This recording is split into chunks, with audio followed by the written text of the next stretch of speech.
ولد بولاية غرب دارفور محلية هبيلة قرية سالة.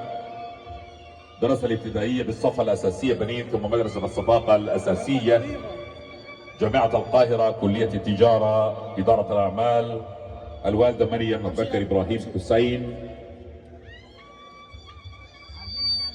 يهدي هذا التخريج ويقول: إلى أمي الغالية وأبي الغالي وعمي رفيق دربي إخواني وأخواتي، سامحوني فقط يست كلماتي عن تعبر عن بها داخل اتجاهكم، فكل كلماتي والشكر عليكم والامتنان أكد في غيابكم أمامي كل ما فعلتموه من أجلي، فقد كنتم دائما سندا قويا ودائمون لي في طموحاتي.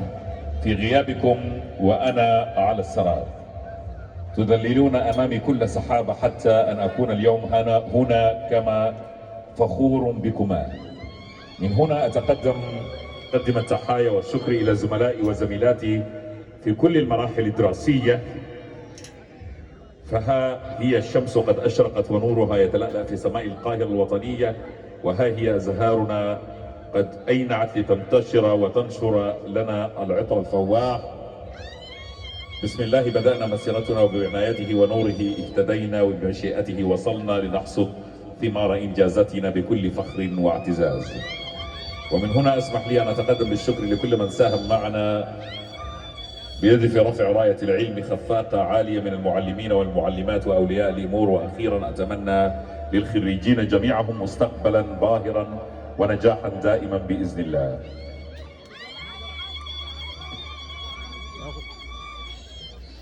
أولا يا عبد العزيز، لك شهادة تقديرية من رابطة طلاب حجر تامة بالجامعات والمعاهد المصرية العليا، يقدمون لك عاطرة تحايا. ولك أيضا تحية خاصة مقدمة لك من المدير التنفيذي الباشمهندس اليسع قذافي، المدير التنفيذي لشركة جولدن ستار، يرسل لك عاطرة تحايا متمنيا لك دوام التوفيق. وأيضا لك هدية مقدمة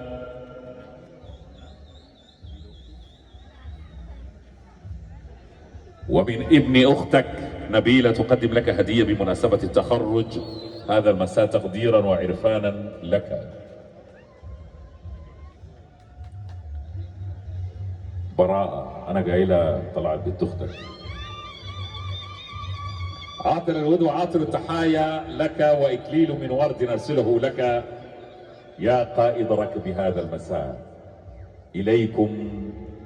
إليكم هذا الخبر العاجل.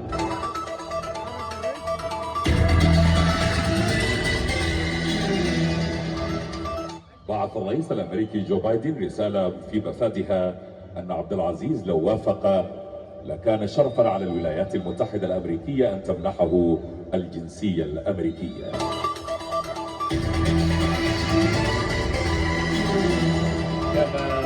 كما بعثت الفنانة نانسي عجرم رسالة مفادها أن أغنية ونص لم تقلها إلا حينما رأت عبد العزيز يوسف.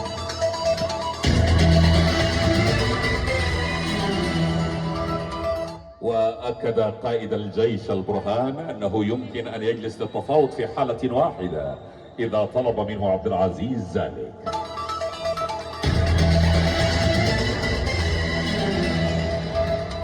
كما أكد المدير العام لشركة جولدن ستار أن بعد عبد العزيز يوسف لن يخرج أحدا أبدا.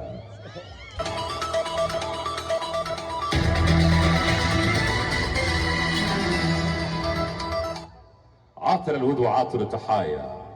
وأكد أيضا اتحاد المناطق الصناعية بالسودان أن عبد العزيز، المصريين ما تفهمون غلط، نحن كلمة مكنة عندها معنى وانتوا عندكم معنى. أثبتت المنطقة الصناعية في السودان أن عبد العزيز أكبر مكنة في السودان.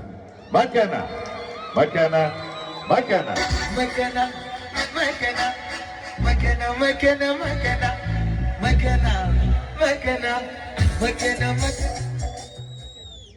الخريج عبد العزيز يوسف عمر هارون. يا أسد الخيال تقدر والله مشتاقين، السلام سمح نبقى كلنا سوا، أنا والجرح نبقى ليه السلام سمح نبقى كلنا سوا تداوي الجرح تبقى ليلة دواء السلام سمح نبقى كلنا سوا تداوي الجرح تبقى ليلة دواء السلام سمح نبقى كلنا سوا تداوي الجرح تبقى ليلة دواء من رفاقنا في الأحراج قدموا جنب السلاح السلام سمح